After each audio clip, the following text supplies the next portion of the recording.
Campeão da Libertadores e perto de faturar também o Campeonato Brasileiro, Felipe Luiz fica no Flamengo para 2026. Seu contrato ainda não foi renovado e o vídeo de hoje do canal do Nicola traz novidades sobre o tema.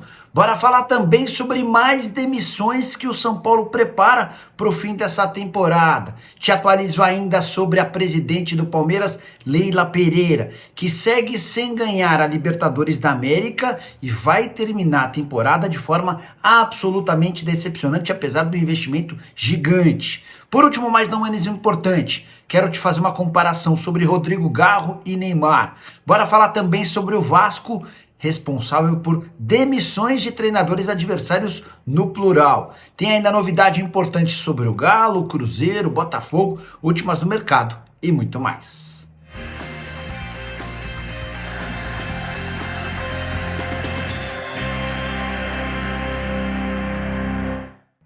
Fala aí pessoal, eu sou Jorge Nicola, bem-vindos a mais um vídeo do canal, sempre bom ter vocês por aqui. Sem perder tempo, pedir para deixar like, se inscrever no canal e ativar as notificações antes das notícias, dica super importante. Fala aí galera, antes de começar as notícias do vídeo de hoje, quero indicar para vocês um canal muito bacana que eu encontrei no Telegram, o Fox Investor. Dá uma olhada nele, estou mostrando imagens aqui no canto da tela. Esse canal é gerido por um trader que entende de mercado. Importante, não se trata de venda de produtos ou cursos. Ele compartilha seus conhecimentos sobre finanças de forma gratuita. Para quem gosta de riscos calculados e análises, lá você encontra diversas dicas. Nesse canal você também recebe sinais de trading, negociações reais e o mais legal, sessões ao vivo operando em tempo real. As análises são claras e diretas, apenas insights reais, mostrando estratégias sem enrolação. Então você que gosta de análises afiadas e tem curiosidade para entender o mundo do trading, eu trago aqui o link do canal Fox Investor na descrição do vídeo ou no comentário fixado desse vídeo. Relembrando, o conteúdo é totalmente gratuito e útil para quem quer entender estratégias pontuais de finanças de forma simples. Então clique no link agora mesmo e entre já no grupo do Telegram do Fox Investor, você também. Agora sim, bora começar o vídeo com aquele tradicional giro de notícias para contar que Cristiano, jogador da Portuguesa e que esteve emprestado ao Londrina na Série C, não jogará em 2026 nem na Lusa, nem no time paranaense. Cristiano fechou com a Ponte Preta, onde vai disputar o Campeonato Paulista e a Série B. Já Matheus Montenegro é novo presidente do Fluminense. Ele foi eleito nesse sábado com mais do que o dobro dos votos em relação a Ademar Arraes, que era o candidato de oposição. Dá para contar também que o Matheus Montenegro terá todas as cadeiras do Conselho Deliberativo formadas por pessoas da sua chapa. Já o Cruzeiro está fora da disputa pelo título do Campeonato Brasileiro. Os torcedores do Cruzeiro mais otimistas ainda tinham alguma esperança, mas depois do empate 1-1 com o Ceará, na noite desse sábado no Castelão, o Cruzeiro não tem mais a oportunidade de brigar pela taça. Isso porque a Raposa foi a 69 pontos e com os 6 que ainda disputa, pode chegar no máximo 75. Mas essa pontuação o Flamengo já tem, enquanto o Rubro Negro tem 22 vitórias, o Cruzeiro pode chegar no máximo 21. Então, por conta disso, dá para dizer que o Cruzeiro joga as duas últimas rodadas apenas disputando a segunda colocação do Campeonato Brasileiro com o Palmeiras. Já contei para vocês que o vice-campeonato paga cerca de 2.300.000 reais a mais do que a terceira colocação. É provável que o Cruzeiro adote, especialmente no último jogo do Brasileiro, um time bastante mexido. Isso porque 3 dias depois tem confronto da semifinal da Copa do Brasil contra o Corinthians. Inclusive nesse sábado contra o Ceará, o Cruzeiro já poupou um titular importante, o Caio Jorge. Gabigol inclusive jogou e não deixou boa impressão, foi super criticado pelo torcedor do Cruzeiro. A percepção que eu tive lendo as redes sociais de torcedores da Raposa é de que se o Gabigol for embora no fim desse ano, ninguém vai sentir falta. Só para completar em relação ao Cruzeiro, os 2 últimos jogos, Botafogo em casa, Santos fora de casa. Só para completar sobre o Cruzeiro, o Arruê acabou sendo substituído por conta de dores. No fim da partida, o Leonardo Jardim tranquilizou a torcida, afirmando que foi só uma contratura no adutor da coxa, algo bem leve, e ele saiu antes que a coisa piorasse. Foi substituído pelo Sinisterra, que deixou boa impressão. E a situação financeira do Botafogo parece bem mais grave do que a gente imaginava. O balanço do Lyon um dos clubes do grupo Eagle, aponta que o Botafogo lhe deve 109 milhões de euros ou 678 milhões de reais. Só para você entender, nos últimos anos, John Textor fez uma série de movimentos, incluindo jogadores, empréstimos, entre outras coisas, entre seus times. E no Botafogo havia a garantia de que o Lyon devia um caminhão de dinheiro para o Botafogo. O balanço financeiro do Lyon aponta exatamente o contrário e cobra 700 milhões de reais do Botafogo. Não há detalhamento sobre quais atletas foram transferidos. Embora exista uma referência específica a Savarino, separei esse trecho para vocês. Abre aspas, outros ativos fixos, totalizando 10 milhões e 700 mil euros, incluem os direitos econômicos de um jogador adquirido no primeiro trimestre de 2025 do Botafogo por 7 milhões e 600 mil euros. Esse atleta em questão é o Savarino. O balanço do Lyon afirma que o clube francês comprou o Savarino do Botafogo por 7 milhões e 600 mil euros. Mas vocês sabem, depois da Copa do Mundo de Clubes, o Savarino preferiu não trocar o Botafogo pelo Lyon, permanecendo no clube, abrindo mais essa dívida entre os times. Já uso o espaço para comentário para ver para contar como é que você vê essa questão envolvendo a dívida do Botafogo. Quanto mais notícia aparece, mais eu fico com a convicção de que a gestão de John Textor é das mais temerárias que o futebol brasileiro já conheceu. Hora de falar sobre quem não fica no Galo para 2026. Reformulação no Atlético será gigante. Primeiro porque o São Paulo está bastante incomodado com o atual elenco, depois porque a percepção de que esse time não é capaz de ser campeão, são 3 finais importantes perdidas, de Copa do Brasil, Libertadores da América e Sul-Americana. Tudo isso faz com que o Atlético vá ao mercado para 2026. Já contei para vocês ao longo da semana que os jogadores mais famosos, velhos e caros não devem ficar. Casos do Hulk, 2 milhões de reais por mês, Júnior Santos, 1 milhão e 700 mil mensais, Rony, 1 milhão e 600 mil por mês. Dudu e Scarpa, que ganham na casa de 1 milhão, também correm risco. Pois bem, o Atlético também pretende mexer em jogadores jovens que não deram certo. João Marcelo, o Patrick e o Gabriel Menino têm tudo para serem emprestados ou vendidos, deve depender do que o mercado apresentar de propostas. Sobre Saravia, a negociação para a renovação do contrato esfriou e é real a chance de o lateral direito argentino não ficar para 2026. O vínculo se encerra agora no fim desse ano. Quero contar também que Vitor Hugo só fica no Atlético para o próximo ano se o Bahia topar um reempréstimo. O Atlético decidiu que não vai comprar o zagueiro, que perdeu o pênalti decisivo que determinou o vice-campeonato na Sul-Americana. Posso contar ainda que o Atlético quer um zagueiro, um volante e um camisa 9 como prioridades para a próxima temporada. E o Vasco está se especializando em demitir técnicos dos times adversários no Campeonato Brasileiro. Ramon Dias se tornando esse final de semana o 4º a cair depois de perder para o Vasco no Campeonato Brasileiro. Você sabe, na última sexta-feira, o Vasco enfiou 5-1 no Internacional. Colorado, no dia seguinte, dispensou o treinador argentino que já havia passado pelo Cruz Maltino. Antes dele, outros 3 também caíram por conta de derrotas para o Vasco. Primeiro, Kleber Xavier treinava o Santos 6-0 para o Vasco no Morumbi e demissão do Kleber Xavier. O segundo, Fernando Seabra, treinava o Red Bull Bragantino, derrota por 3-0 para o Vasco e demissão. Zubeldia também foi vítima do Vasco, derrota por 3-1 no Morumbi, num jogo em que o Vasco dominou o São Paulo por completo.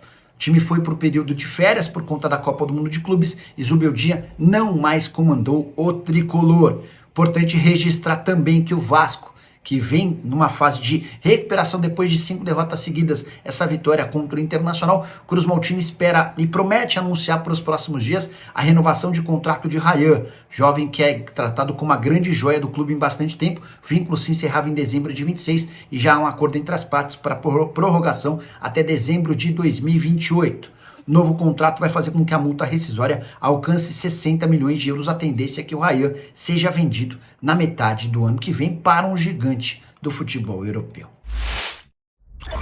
Poucos jogadores decepcionaram tanto no Corinthians de 2025 quanto o Rodrigo Garro. Os números dele são tão ruins que podem se comparar aos de Neymar em relação à aparição no Campeonato Brasileiro. 18 partidas para o Garro, 18 partidas para o Neymar. E olha que o Neymar teve todos os problemas físicos que você pode imaginar. Quero comparar os números do Garro na primeira temporada com a camisa do Corinthians com a atual. No ano passado, ele entrou em campo 62 vezes. Nessa foram só 33 partidas. No ano passado, 13 gols marcados. Nesse ano, só 2. No ano passado, 14 assistências. Nessa, apenas 7. E essa queda de produção do Rodrigo Garro tem alguns motivos. Os primeiros, ou o primeiro, uma questão de joelho. O atleta tem sofrido demais com um desgaste no joelho. Há quem garanta que o Garro nunca mais jogará de forma extremamente competitiva, encarando uma temporada com mais de 60 jogos. O fato de não ter sido liberado para jogar no Zenit em fevereiro também pesou. Pessoas próximas ao Garro afirmam que ele reclamou demais e sentiu por não ter sido liberado para negociar com o Zenit. Seria a oportunidade de praticamente transformar sua carreira do ponto de vista financeiro. É importante ressaltar, porém, que o Garro, que ganhava 320 mil por mês no ano passado, teve um reajuste e hoje ganha 820 mil mensais. Só para completar, falei sobre os 18 jogos do Garro e os 18 jogos do Neymar no Brasileiro. A diferença é que o Garro, nessas 18 partidas no Brasileiro, não conseguiu marcar nenhum gol e deu 3 assistências, enquanto o Neymar tem 5 gols e 1 assistência. O que você acha da temporada de Rodrigo Garro com a camisa do Timão? Já usa o espaço para comentário e registra a sua opinião, beleza? São Paulo vai demitir mais funcionários e jogadores no fim da temporada. E essa garantia foi dada pelo próprio presidente do Tricolor, Júlio Casares. Você sabe, na última sexta-feira, Carlos Belmonte, Chapecó e Nelsinho, 3 dos conselheiros que atuavam como diretores do Departamento de Futebol Profissional, caíram. E o São Paulo programou uma série de outras mexidas com funcionários e atletas para o fim do Campeonato Brasileiro. Há um enorme incômodo, especialmente por conta da dificuldade do São Paulo em recuperar atletas. Foram vários os jogos desse Campeonato Brasileiro em que o Tricolor tinha mais de 10 desfalques. Na derrota por 6-0 contra o Fluminense, eram 15 baixas, sendo 13 por questões médicas. O presidente tricolor Júlio Casares disse o seguinte nessa sexta-feira, abre aspas, as mudanças profundas ainda vão acontecer em outros campos. Hoje foi anunciada uma fase dela, disse o Júlio Casares, se referindo às saídas do Belmonte, do Chapecó e também do Nelsinho. O presidente completa, as mudanças vão acontecer no âmbito que nós temos no futebol e não serão anunciadas agora, mas nós vamos ter que caminhar para isso. Vocês que conhecem o CT, houve um investimento muito grande na estrutura, vestiário, refeitório, refis, academia e campos. Então, agora nós precisamos investir na assertividade dos profissionais, da ciência, da tecnologia. E aí entra a participação do CEO, o Márcio Carlo Magno. São Paulo pretende ser muito mais profissional para 2026. Já contei para vocês que a diretoria fez uma avaliação e entendeu que na Barra Funda havia enorme descomprometimento, pouca responsabilidade e pouca disciplina. Até por isso, jogadores não se dedicavam como deveriam. Funcionários que cuidam, por exemplo, do departamento médico, não exigiam o máximo dos jogadores. Tudo isso vai mudar para a próxima temporada, mas antes, o São Paulo precisa resolver suas questões financeiras. Já são 2 meses de direitos de imagem atrasados, o que faz com que todas as cobranças percam força. Você sabia que Leila Pereira nunca ganhou uma Libertadores da América? Já são 4 temporadas à frente do Verdão e 0 títulos na principal competição sul-americana. Mas o pior vem agora. Sob o comando de Leila Pereira, o Palmeiras vai terminar pela primeira vez na era Abel Ferreira sem nenhum título na temporada. Verdão perdeu o título do Campeonato Paulista na final para o Corinthians, foi eliminado pelo próprio Corinthians nas oitavas de final da Copa do Brasil, perdeu o título da Libertadores da América nesse sábado para o Flamengo, jogando mal e pouco, e deve perder o título do Campeonato Brasileiro já na próxima quarta-feira. O Flamengo só precisa vencer o Ceará dentro de casa ou contar com qualquer tropeço do Palmeiras contra o Atlético Mineiro. Se o Palmeiras não vencer o Galo na Arena MRV, o título do Flamengo já estará sacramentado. Importante registrar que em 2019 o Palmeiras não venceu nada, mas em 2020, quando o Abel chega, sempre existiram títulos importantes. Mais do que um, com exceção à temporada passada, também sob o comando de Leila Pereira, quando o Palmeiras venceu apenas o Campeonato Paulista. O grande ponto é, a Leila é super elogiada especialmente por torcedores de outros times, mas no seu comando, 2024 e 2025 com investimentos pesadíssimos e o Palmeiras ganhou apenas um título do Campeonato Paulista, referente à temporada passada. Em 2024 foram investidos 193 milhões de reais em reforços, um título paulista. Em 2025, 703 milhões de reais com contratações. E a folha salarial do Palmeiras atingiu um nível nunca antes visto, superior a 30 milhões de reais por mês. Consequência, 0 títulos e enorme pressão. Leila Pereira vai ser muito cobrada. Ah, só um bastidor. Na parte interna, na parte política, Leila Pereira segue trabalhando por uma mudança do Estatuto Alviverde, para que ela possa concorrer a mais uma reeleição, ficando assim em 2028. Preciso falar agora sobre Felipe Luiz. O técnico do Flamengo vai ficar mais caro. Rubro-negro não conseguiu a renovação do contrato do treinador, que assumiu o Flamengo no time principal há pouco mais de um ano e já garantiu 4 taças. Primeiro a Copa do Brasil do ano passado, nesse ano a Supercopa e o Campeonato Carioca e agora a Libertadores da América. As negociações para a prorrogação do contrato, que se encerra em 31 de dezembro, começaram antes da Copa do Mundo de Clubes em junho. Essas negociações têm início no primeiro semestre. E o Felipe Luiz sempre adiando as tratativas. Hoje ele ganha 300 mil reais por mês. O Flamengo chegou a oferecer R$1 milhão mensais. Em outubro, a primeira resposta do Felipe. Ele disse que gostaria de renovar apenas por R$2 milhões mensais. O Flamengo considerou a pedida muito alta. Como é que eu vou pagar para alguém que ganha 300 mil um reajuste de R$2 milhões? Felipe Luiz resolveu apostar nos títulos nessa temporada e adiou qualquer tipo de negociação. Parece que a aposta do Felipe Luiz foi super certeira.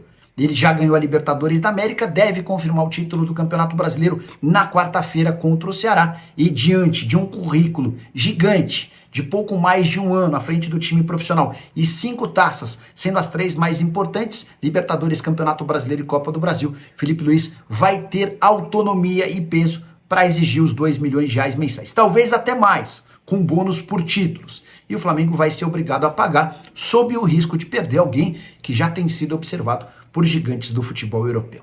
Que avaliação você faz sobre o trabalho do Felipe Luiz? Já usa o espaço para comentário para registrar sua opinião? Só não esquece de deixar like e de se inscrever no canal. A gente se encontra mais tarde. Tchau!